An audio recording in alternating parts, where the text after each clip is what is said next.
মতে আছে প্রভু জগন্নাথ ঘরে অলক্ষিতে বহুবিধ সব প্রকাশ করে। একদিনে ডাকে বলে মিশ্র পুরন্দর আমার পুস্তক অনুবাদ বিশ্বম্বর বাপের বচন শুনি ঘরে দেয়া যায় ঝুনু ঝুনু করে নুপুর বাজে পাই। মিশ্র বলে কথা শুনি নুপুরের ধ্বনি চতুর্দিকে চাই দুই ব্রাহ্মণ ব্রাহ্মণী আমার পুত্রের পায়ে নাই নুপুর কোথায় বাজিল বাদ্য নুপুর মধুর। চঞ্চল বালক নিমাই ছোট্ট নিমাই তার সঙ্গীদের নিয়ে খেলা করছেন, ধুলাবালি নিয়ে খেলা করছেন। এমন সময় জগন্নাথ মিশ্র বললেন বাপ নিমাই বিশ্বম্বর আমার গ্রন্থখানি আমার কাছে দাও বাপ। তখন ছুটে গিয়ে গ্রন্থ নিয়ে এসে জগন্নাথ মিশ্রের কাছে দিয়ে দিলেন। দিয়ে এখন আবার চঞ্চল বালক তো আবার চলে যাচ্ছেন খেলতে, ছুটে চলে যাচ্ছেন। তখন সুচিমা জগন্নাথ মিশ্র দেখছেন নিমাইয়ের চরণে নুপুর নেই, আবার নিমাইয়ের চরণ থেকে এই নুপুরের ধ্বনি পাওয়া যাচ্ছে। কি অদ্ভুত ঘটনা। এখন খাড়ে ফুড়ে গল্প করছে নিমাই এবং আবার সুচিমা এবং জগন্নাথ মিশ্র, এই কি অদ্ভুত ঘটনা। আবার নিমাইয়ের চরণে তো নুপুর নেই, নুপুর ধ্বনি কোথা থেকে পাওয়া যাচ্ছে। এদিক ওদিক তাকায় দেখছেন আবার নিমাইয়ের চরণ থেকে শব্দ আসছে। তখন খাড়ে ফুড়ে গল্প করছেন তারা। জগন্নাথ মিশ্র সুচিমা অদ্ভুত দেখি গিয়া গৃহের মাঝেতে সবই গৃহ দেখি অপরূপ পদের চিহ্ন ধ্বজবজ্র ভিন্ন ভিন্ন আনন্দিত হয়ে দেখি অপূর্ব চরণে ধুয়ে হইলা পুলকিত সজল নয়ন পাদ পদ্ম দেখি ধরে করে নমস্কার ধরে বলে নিষ্কারে জন্ম নাহি আর। গ্রন্থ দিয়ে চলেই গেলেন। তারপর কিছুক্ষণ বাদেই শব্দ শুনলেন, চরণের উপরে শব্দ শুনলেন। তারপর ঠাকুর ঘরের সম্মুখে দেখছেন চরণ চিহ্ন, ধ্বজবজ্র অঙ্কুশ চিহ্ন, চরণ চিহ্ন দেখতে পাচ্ছেন আমার সুচিমা জগন্নাথ মিশ্র। একই অবস্থা। তারা ভগবানকে এসে চরণ চিহ্ন দিয়ে গেল। এখন মনে মনে চিন্তন করছেন আর আনন্দে দুজনে যে চরণ চিহ্ন দর্শন করে তারা আনন্দে উদ্বেলিত হয়ে গেলেন। হায় হায়, তাহলে আমাদের ঘরে নিশ্চয়ই গোপাল বালগোপাল বিচরণ করছে। মিশ্র করে শোনো বিশ্বরূপের জননী ঘৃত পরমান্ন রান্ধব আপনি ঘরে যা আছে না দামোদর শালগ্রাম পঞ্চগোপে সকালে করামু তারা স্নান। বিশ্বরূপের জননী তার মানে সুচিমা তুমি আজকে পরমান্ন তৈরি করো, কারণ গোপাল আমার স্বয়ং গোপাল হয়তো বিচরণ করছে, তাহলে চরণ চিহ্ন কোথা থেকে আসবে। তুমি আজকে পরমান্ন রান্না করো আর ঘরে আছে দামোদর শালগ্রাম পঞ্চগব্যে সকালে করাবো তার স্নান, তাকে স্নান করে তাকে পরমান্ন প্রসাদ নিবেদন করা হবে, কারণ গোপাল খেলছে তার চরণ চিহ্ন। অতএব বুঝিলাম শুনিলাম নুপুরের ধ্বনি, বুঝিলাম কেউ করে বলেন আপনি তিনি আসেন বলেই তো নুপুরের ধ্বনি আমরা পেলাম, কারণ নুপুরের ধ্বনি তো আমার নিমাইয়ের চরণ হতে পারে না। নিমাই সামান্য বলো আমার সন্তান, আমাদের সন্তান, তার চরণে নুপুরের শব্দ হবে কেন? আসলে গোপাল আমাদের বালগোপাল ঘরে খেলা করছেন, সেই নুপুরের ধ্বনির সাথে আমরা শুনছি। এদিকে মা সুচিমা তিনি ভাবে পরমান্ন করে ভোগ নিবেদন করছি। এই মধ্যে দুইজনে পরম হরিষে শালগ্রাম পূজা করে প্রভু মনে মনে হাসে। প্রভু হাসতেছে মনে মনে, হায় হায় মা আমাকে বুঝতে পারছেন না, আমি যে কে আমাকে তো মা বুঝতে পারছেন না। তিনি ভাবে ভগবান লীলা করছেন। আরেক কথা শুনো পরম অদ্ভুত বিরঙ্গ কল্যা প্রভু জগন্নাথ সুতম পরম সুকৃত এক দৈত্বিক ব্রাহ্মণ দৃষ্টির উদ্দেশ্য পরিচিত পর্যটন তরক্ষর গোপাল মন্দির করে উপাসন গোপাল নৈবেদ্য বিনা না করে ভোজন। ঘুরতে ঘুরতে এক দৈত্বিক ব্রাহ্মণ চলে আসছেন। এখন জগন্নাথ মিশ্র ঘুরে আসছেন ভগবানের বাবা, তাকে তিনি এখন কেমন করে তার সঙ্গে আচরণ করতে হবে তিনি জানেন। কি করলেন কি, ব্রাহ্মণকে দেখে নিরবধি মুখী বিপ্র কৃষ্ণ কৃষ্ণ বলে অন্তরে গোবিন্দ রসে ত্রিচক্ষু ধরে দেখি জগন্নাথ মিশ্র সে তাহার সম্মুখে উঠিয়া করিলেন নমস্কার। অতিথি ব্যবহার ধর্ম যেন মতে হয় সব করিলেন জগন্নাথ মহাশয়। আপনি কুড়িয়া তার পাদ প্রক্ষালন বসিয়ে দিলেন আনি উত্তম আসন। দেখুন এখন তাকে নিয়ে আসলেন, নিয়ে এসে তার চরণ ধৌত করে দিলেন, সুন্দর আসনে বসালেন। বসাবার পর সুস্থ হয়ে বসিলেন যদি বিপ্রবর। তবে তানে মিশ্র জিজ্ঞাসেন কোথা ঘর, তখন সুস্থ বসলেন। তখন জগন্নাথ মিশ্র প্রশ্ন করছেন, বাবা আপনার বাড়ি কোথায়, ঘর কোথায়? বিপ্র বলে, আমি উদাসীন দেশান্তরিক, চিত্তের বৃক্ষে মাত্র পর্যটন করি, আমি তো দেশান্তরিক, এক জায়গায় থাকি না বাবা, আমার বাড়ি ঘর নেই, আমি এদিক সেদিক ঘুরি ঘুরি বেড়াই। আর কি হলো? প্রণতি করিয়া বিশ্ব বলেন বচন, জগতের ভাগ্যে তোমার পর্যটন। জগন্নাথ মিশ্র বলছেন, আমার পরম সৌভাগ্য আপনার মতো বৈষ্ণব আমাদের ঘরে চরণধুলি করেছে, পরম সৌভাগ্য আমাদের। বিশেষত আজ আমার পরম সৌভাগ্য, আজ্ঞা দেহ রন্ধনের করি গিয়া কাজ। আপনি একটু আজ্ঞা দেন, আমরা রন্ধনের ব্যবস্থা করে দিই, কারণ আপনি সভা কিন্তু বুঝে আসছেন, রসাই করবেন, ভোগ নিবেদন করবেন, তারপর গ্রহণ করবেন।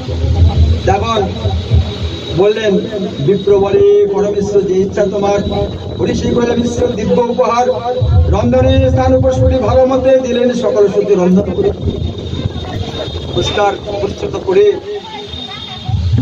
পরিষ্কার পরিচ্ছন্ন করে তখন রন্ধনের সামগ্রী দিয়ে দিলেন।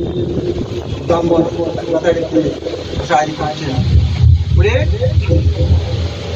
করছেন, সন্তোষে ব্রাহ্মণবর করিয়া রন্ধন, খুশিলেন কৃষ্ণে করিতে নিবেদন, সর্বত অন্তর্যামী সচিনন্দন, মনে আছে বিপ্রের দিলেন দর্শন, ধ্যান মাত্র করিতে লাগিলে বিপ্রবর, সম্মুখ আইলা প্রভু গৌর সুন্দর, ধুলাময় সর্বাঙ্গ মূর্তি দিগম্বর, করুণ নয়ন কর তরুণ সুন্দর, হাসিয়া হাসিয়া বিপ্রের অন্ন লইয়া শ্রীগড়ে, এক গ্রাস খাইলেন দেখে বিপ্রবর।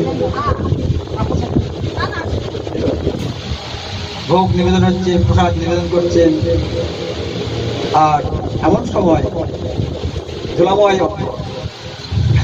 দিগম্বর ল্যাংটো অবস্থায় ধুলাবাকা গায়ে সে বসে আসে, মুটি মুটি অন্ন করছেন আর খাচ্ছে আর হাসতেছে। তখন ব্রাহ্মণ হায় হায় হায় হায়, এই তো নষ্ট করে দিল, এই চঞ্চল বালক এই সেবার নষ্ট করে দিল।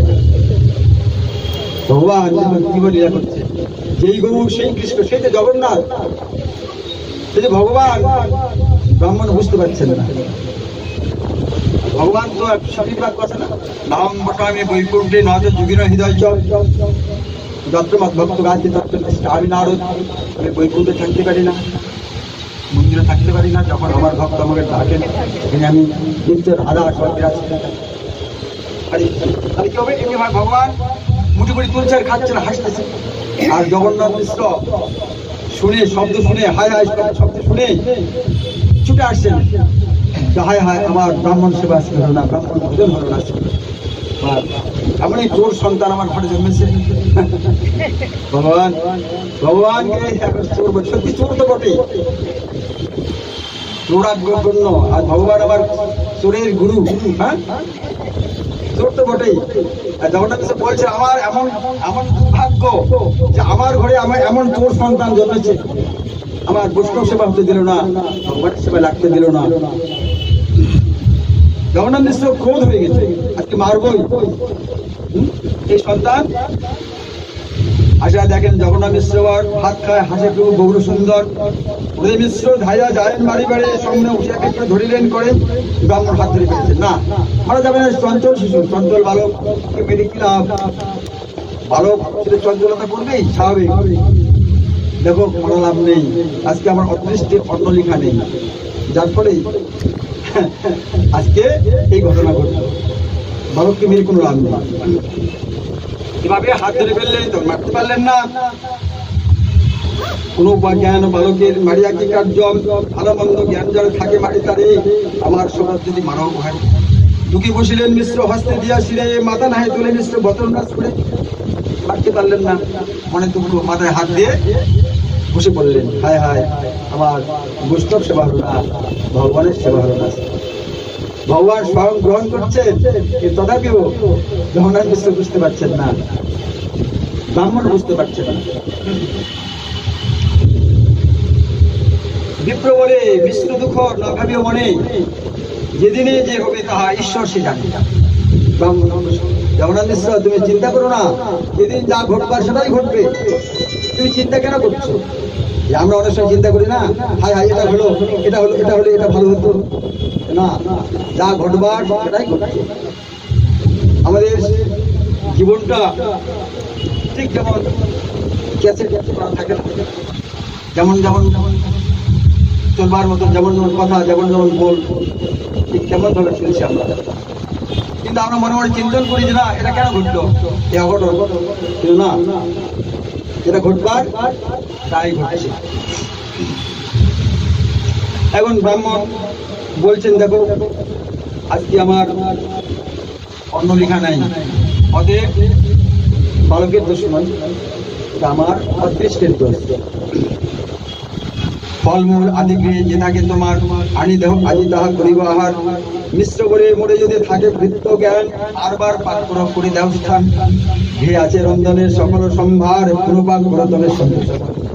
বলিতে লাগিলা যথেষ্ট বন্ধুগণ, আমার সবার চাই তবে করো রন্ধন। এবার প্রার্থনা করছে তবু আরেকবার, কারণ তা না হলে অভুক্ত অবস্থা যদি কোনো বৈষ্ণব কোনো গৃহ থেকে চলে যায়, বাড়ির অমঙ্গল হয়। অতএব বাবা আপনি রন্ধনের সবই তো আছে আমার ঘরে, আমরা নতুন করে জোগাড় দিচ্ছি, আপনি আবার রসাই করে এবং নিবেদন করে আপনি প্রসাদ গ্রহণ করুন। বিপ্রবরে যে ইচ্ছা তোমার সবাকার, করিব রন্ধন সর্বদাই পুনর্বার, হরি শৈলা সবে বিপ্রের বচনে স্থান পুষ করিলেন ততক্ষণে, রন্ধনে সব জানে দিলেন তরিতে চলিলেন বিপ্র রন্ধন করিতে। এবার দ্বিতীয়বার আবার রন্ধন করতে গেলেন, এত যখন বারবার বলছি তখন রন্ধন করতে গেছেন। সবেই বলেন শিশু পরমচঞ্চল, আর বার পাশে নষ্ট করে সকল, রন্ধন ভোজন বিপ্র করেন যাবৎ, আর বাড়ি রয়ে শিশু রাখো তাবৎ। তবে সে চিঠিবি বলি পুত্রে করিতে করিয়া চলে আর বাড়ি ঘুরিয়ে লইয়া। তখন বলছে রন্ধন করবো বাবা, রন্ধন করবো, ভোগ বিভূত সবই করবো, কিন্তু এই চঞ্চল বালককে অন্য বাড়িতে নিয়ে রাখে দেবো। আবার কখন আবার আসবে, তখন প্রতিবাদ করেছেন কি ওই বালককে নিয়ে অন্য বাড়িতে নিয়ে আর বাড়িতে নিয়ে চলে যাচ্ছে। ঠিক আছে, তাই হোক, তবু যাতে আর ভোগ নষ্ট না হয়, প্রসাদ নষ্ট না হয়, কি করেছেন সব নারীগণ বলে সোনরে নেমায়, এমত করিয়া কি বিপ্রের অন্ন খায়, হাসিয়া বলেন প্রভু শ্রীচন্দ্র বদনে, আমার কি দোষ বিপ্র ডাকিলাম, আমার কি দোষ, এই ব্রাহ্মণটা আমাকে ডাকছে, আমি যার জন্য তো আসতেছি, আমার তো দোষ নেই। আর সবাই বলেন ভাই নিমাই রাজনীতি কি করিবা, এবে যে তোমার গেল জাতি, কোথাকার ব্রাহ্মণ কোন করে কি বাকি নেই, তার ভাত খায় জাতি রাখিবা কেমন, কোন জাতের ব্রাহ্মণ, কোন জাতের ব্রাহ্মণ না ব্রাহ্মণ, আর তুমি তার যার ভাত খেলে তোমার জাত তো গেল নিমাই। হাসিয়া কহে রে বাবু, আমি যে গোয়াল, ব্রাহ্মণের অন্ন আমি খাইছি। এসে এসে বলছে আমি যে গোয়াল, ব্রাহ্মণের অন্ন খালে কি ঘোষের জাতি যায়, সব করে বলে দিচ্ছেন, কিন্তু কেউ বুঝতে পারছেন না। আমরা অনেকেই গোপের জাতি যায়, এত বলে হাসিয়া সবার তবু চায় করে না দেখলাম, সবাই হাসিয়া শুনে প্রভুর বচন মুখ্য হইতে এটিতে কারণ নাই মন, হাসিয়া যায় না প্রভু যে জনের করে সেজন আনন্দ সাগর মাঝে। সেই বিপ্র পুনর্বার করে রন্ধন লাগিলেন বসিয়া করিতে নিবেদন, ধ্যানে বালগোপাল ভাবেন বিপ্রবর জানলেন গৌরচন্দ্র চিত্তের ঈশ্বর, সকল অলক্ষিতে আইলেন বিপ্রস্থানে হাসিতে হাসিতে, অলক্ষিতে এক মুষ্টি অন্ন লয়া করেন, খাইয়া চলিয়া প্রভু দেখে বিপ্রবরেন, হায় হায় করিয়া উঠিল বিপ্রবর, ঠাকুর খাইয়া ভাত দিল এক রর, সন্দেহ উঠিয়া মিশ্র হাতে বাড়ি লইয়া ঠাকুর লইয়া যাই ধাওয়াইয়া। আবার দ্বিতীয়বার করে আবার নিবেদন করছেন, আবার সেই নিমা এসে ব্রাহ্মণ হতভম্ব হয়ে গেছে, কি ব্যাপার, হ্যাঁ সচিমা তো তাকে অন্য ঘরে নিয়ে গেছে, তথাপি আবার সেখানে চলে আসছে, সেখানে আসে করে মিশ্র পাশে থাকি তর্ক কর্ত করে মিশ্র বলে আজি দেখো করো তোর কার্য, তোর মতো পরম অবধ আমি কার্য, কেন মহাতোর শিশু কার ঘরে আছে, এত বলি ক্রোধে মিশ্র ধাই ডুবো পাচ্ছি। রাধে রাধে, জয় রাধে, জয় রাধে, জয় রাধে, রাধে রাধে। তাহলে কি হলো, ভগবান বরম্বার দেখছি যখন এভাবে ভোজন করলেন, তখন জগন্নাথ মিশ্র মারবার জন্য তেরে চলে গেলেন, মারবই আজকে, কারণ দ্বিতীয়বার কষ্ট করে দিল আমার সেবা দ্রব্য, তোর মধ্যে পরম অবোধ আমি 8 জন হেনা মহাচোর শিশু কার ঘরে আছে এত চোর ছেলে তুমি বারবার চুরি করে খাচ্ছ ভগবানের প্রসাদ এত বলে প্রদে মিশ্র ভাই প্রভু পাচ্ছে মিশ্র তুমি তো উদার চঞ্চল মধ্যে থাকবে স্বাভাবিক তুমি বেড়ে কোনো লাভ হবে না আর কি বলছেন বলাই দোষ শুনো মিশ্র রায় নিজে যে হবে তাহা হইবারে যায় মালিকের দোষ নয় মিশ্র যেদিন যা ঘটবার সেটাই ঘটবে